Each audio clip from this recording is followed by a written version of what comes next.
Oh, didn't see you there. I was just doing a little maintenance, making sure that any self-righteous hooligans who try to crawl through here are unpleasantly surprised. I've talked with a lot of dungeon masters over the years, and most of them tend to go for shock and awe.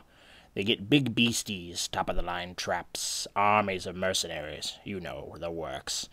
Problem is that sort of overhaul can wreak havoc on both your dungeon's budget and your CR. You don't need tacky gimmicks to make your dungeon less welcoming. Small changes, used carefully, can have a big impact. Let me show you what I'm talking about.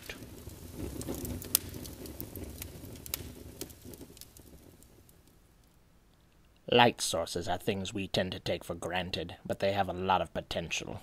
For example, say your minions all have dark vision. You might have some restrictive hiring practices, but the trade-off is that anyone who comes to your dungeon has to bring a torch, a lantern, or some other light source. Because while one or two members of a party might be able to see in the dark, it's pretty rare for everyone in a single crew to have that talent. This presents a lot of challenges. If they're holding a lantern in a dark dungeon, then not only is one hand occupied, but they've painted a bullseye on their head. Magical lights only last so long as well, and they're prone to go out unexpectedly. Keep a timer going, so at least one spellcaster has to decide between lighting and fighting once initiative has been rolled.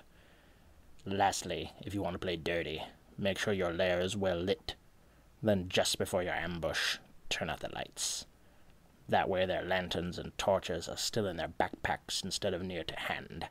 This ruse won't work if they're carrying enchanted weapons, of course, but if that's the case, then you've got bigger problems.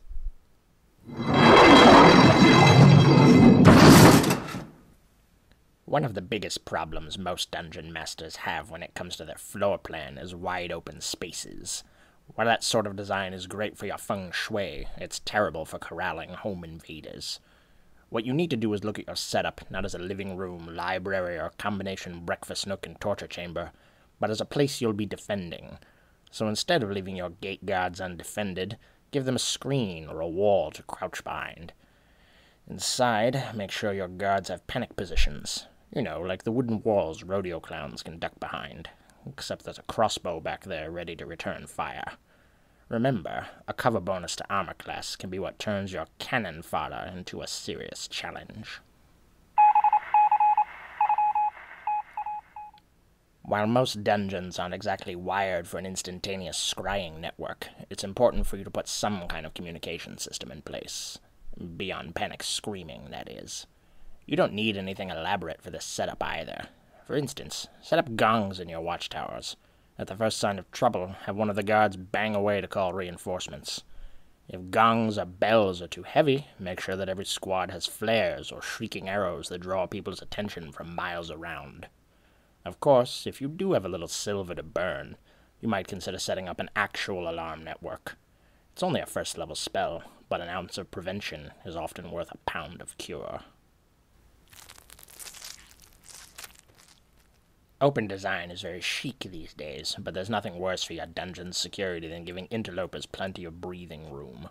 So, glorious as they might seem, try to avoid big courtyards or cavernous halls. You're not doing yourself any favors here. Instead, what you want to create are choke points, places that a small number of your minions can hold against a superior force. A drawbridge is a perfect example of what I'm talking about.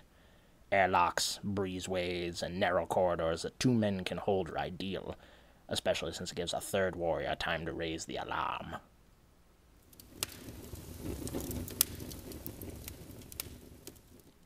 The wilderness is a harsh place. Whether it's the burning sands of the desert, the frozen peaks of the mountains, or the unreasonable humidity of the swamp, the world is full of inhospitable wastes.